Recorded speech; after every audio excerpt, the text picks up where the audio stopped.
Well, good morning and happy birthday, everybody. Thank you. So, as Glenda mentioned, and as many of you know, I've been involved in this field of employee engagement and alignment for quite some time. And in the past couple of months, I've had some pretty extraordinary experiences. In fact, some of the people in this room had the opportunity to participate. I know Bill did. I don't know if anybody else in the room did, but it was quite amazing. And it was in this area called self-management and shared leadership.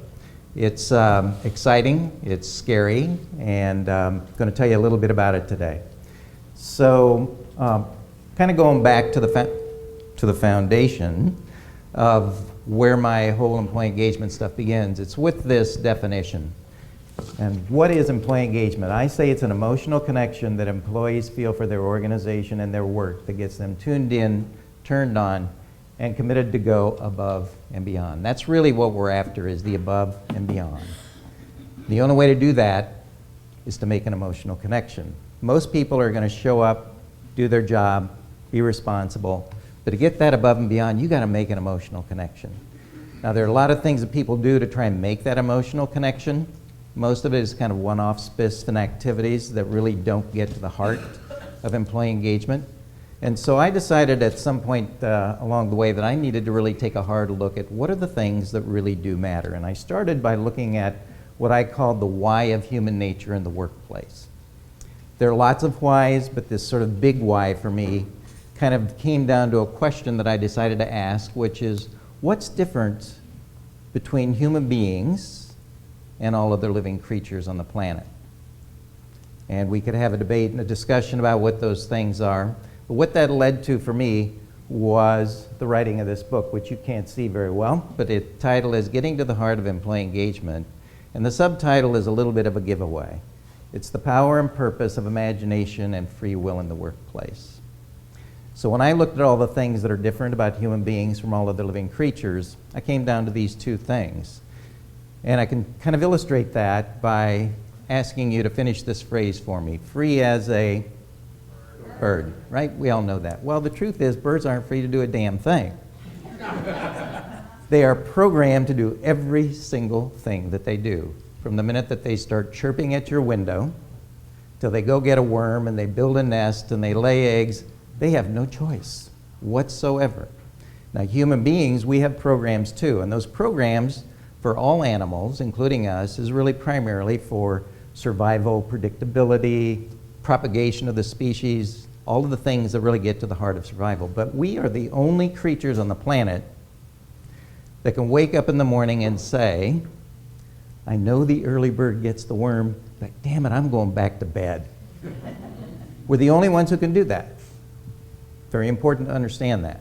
Now, the other thing that's distinct about us is our capacity to imagine, to conceive of things that don't exist in the natural world. It's not intelligence. In fact, in many ways, I think animals are more intelligent than human beings. But we can conceive of things that don't exist in the natural world. We can look at the moon and say, wow, isn't that cool? How do we get there? Let's build something to get there. I mean, that's quite extraordinary, and it's because of our capacity to imagine. But here's the cool thing that I came to, and then when I was writing this book, there's a crucial connection between these two things. Imagination without free will has no power, and free will without imagination has absolutely no purpose. Now you say that's kind of cool, but so what? What does that mean in the workplace? So it means a number of things. And first and foremost, it means that to the extent that we diminish the capacity of human beings to exercise their imagination and free will in the workplace, we keep them trapped in their animal programs and make it impossible for them to go above and beyond.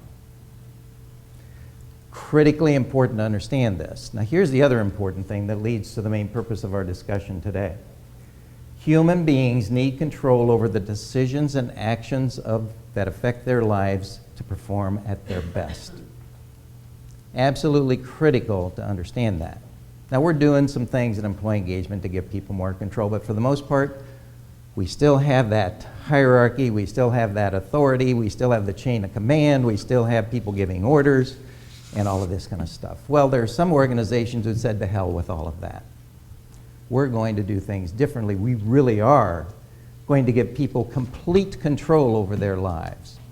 in conjunction and cooperation with other people in the organization. You can't go off willy-nilly doing whatever the hell you want to do, right? So that brings us to this whole notion of self-management and shared leadership. On May 4th, when Bill attended this event, I co-hosted an event with St. Louis University's School of Leadership, Business School, their Emerson Leadership Institute.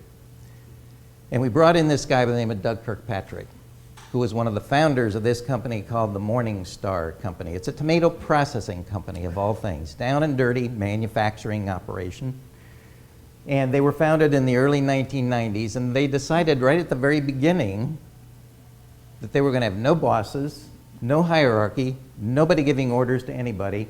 Everyone was responsible for their areas of their processes, and they were responsible for aligning with one another.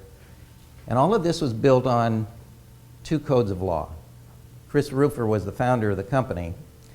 He was a lawyer, and he said, we're going to make this work through these 2 codes of law, criminal and civil law.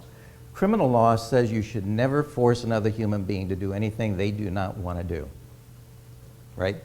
Sure. Sort of. Civil law, and by the way, they said, and that's the way we're going to operate it, and here's the key, nobody will give anybody any orders in this organization, tell them what to do, and there will be no repercussions for their choosing not to do so. None whatsoever. Civil law says you should live up to your commitments and agreements, or renegotiate them in a way that satisfies both parties. So those are the 2 things that guided the company for a long time, and it was the basis of this constitution that they eventually created that really provided the guidance for how everybody was going to behave in the organization. And the Constitution, in a way, is kind of like the beginning. Oh, by the way, I forgot to tell you this. Everybody thinks that's kind of a fun, cool thing, right? Well, they went from a startup in 1990 to the world's largest tomato processing company in less than 10 years. They totally dominate the market. Now, this is a down and dirty manufacturing operation, 5,500 people, from zero to hero in less than 10 years. They've totally taken over the market. So, what are some of the key things? The colleague letter of understanding. This is like a job description on steroids. It's 27 pages long. Every single employee has to fill this thing out. Describes his responsibilities, the KPIs that he's being checked on, lays out the decision rights, the performance indicators, how everybody has to work together, how that connects with one another, and they make it work without any adult supervision.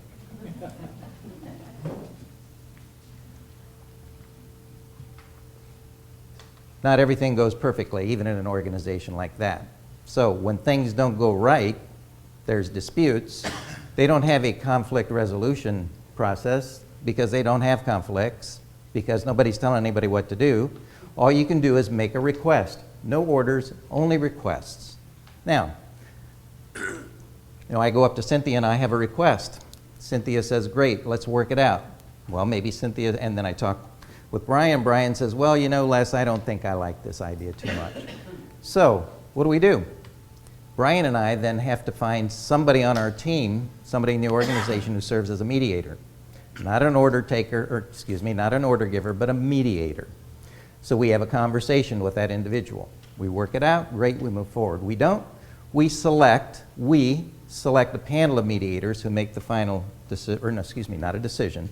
They mediate the conversation one more time.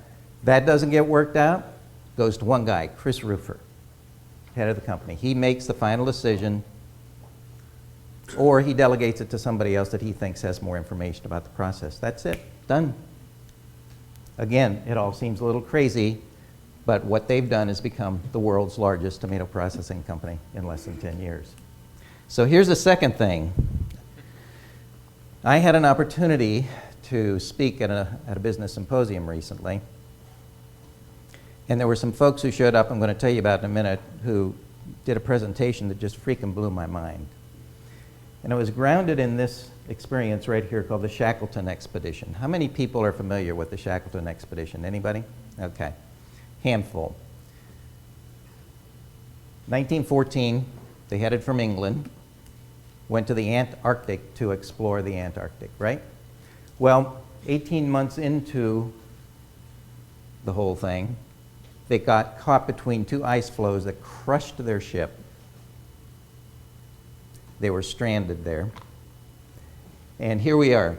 It's probably about 1915, 16 at that point. No radio. They had two things on their mind. A, how do we survive? B, how the hell do we get back? No ship, stranded, no resources. So these folks come in, leadership masters, the ones that blew my mind. These are business consultants who are also professional actors. And instead of coming in and yapping about professional development and leadership skills and all that kind of stuff, they start talking about this experience and this reenactment of a 1921 press conference.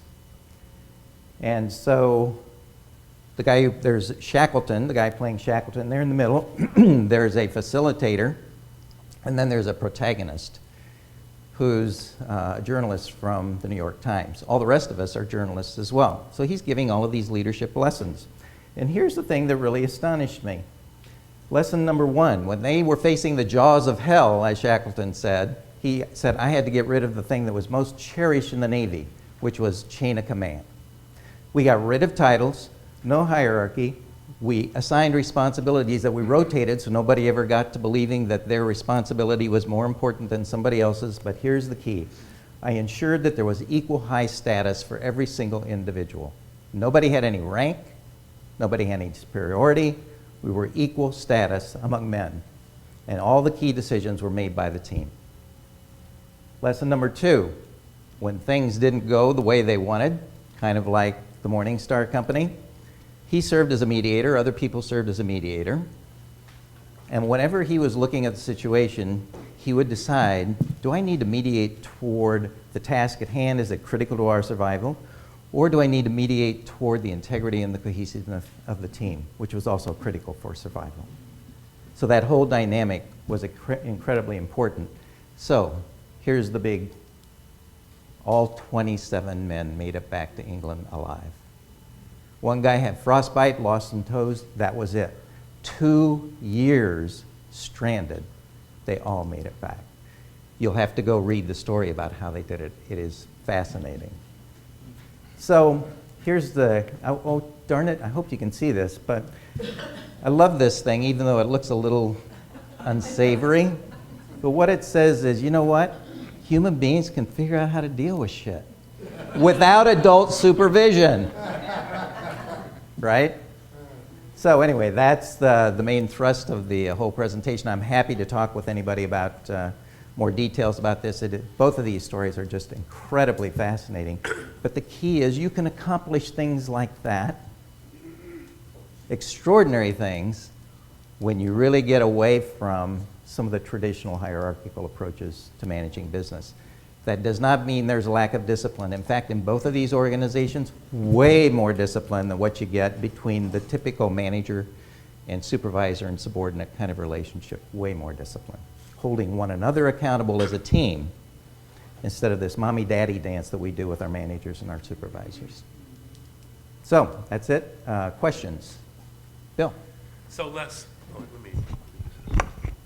is this on? Yeah. Yep. So Les, to me it's always interesting. We have these experiences that we've had throughout our lives, and they tend to serve us well, right? I mean, for the most part, absolutely, what we experience serves us in a positive way. But then they tend to also put handcuffs on us. So can you elaborate a little bit on that? Because it can be a little confusing, and I'd be interested in knowing more. So it's like you were planted here for this question, because one of the things that Bill was alluding to is the point I made earlier, that we are animals too. We've got programs that keep us doing the same thing over and over and over again.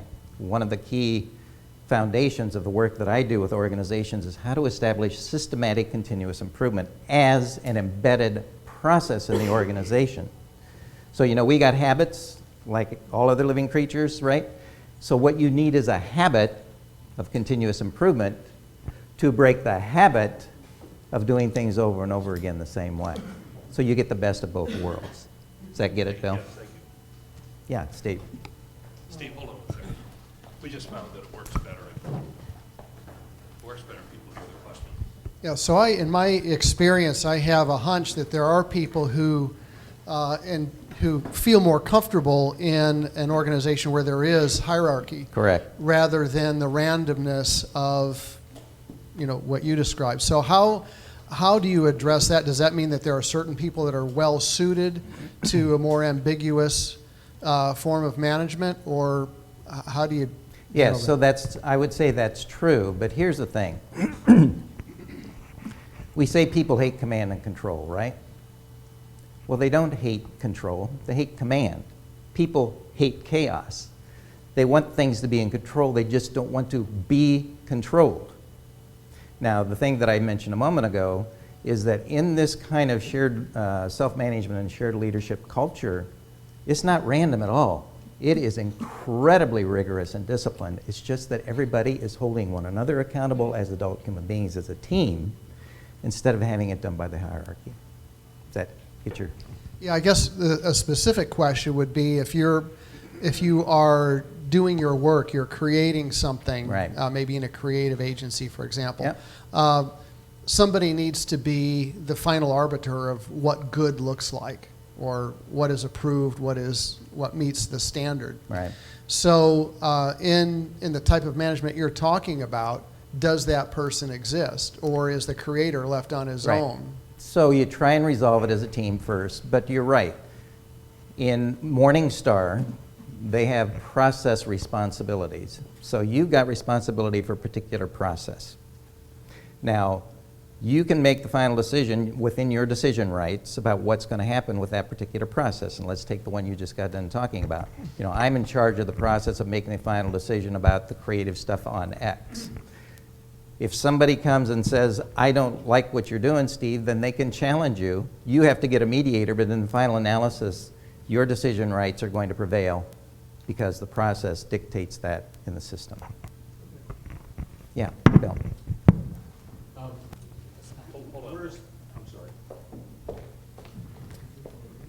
We know you're going to say something really profound, and we We all don't want to hear miss it. This is what we call a setup. That's what that is. Okay. So Morningstar is a startup company, so they got to do this from the very beginning. Right. From day one, they opened the Yep. doors. This is how you think. This is how you approach Correct. this. All right. So my company doesn't think that way. The doors Correct. have been open for a long time. People Right. are set in their ways. They're in these ruts. Where do we start the change? And I'm thinking of, there are companies like Harry Quadracci's company, Quad Graphics, Yeah. years ago was celebrated for its distributed management. Bill Gore's management Yeah. by Correct. wandering around Gore-Tex. in Gore-Tex. Right? Those Absolutely. examples of shared leadership. Right. So where do we start? Where Yeah. do we, Well, let me tell you where you don't start.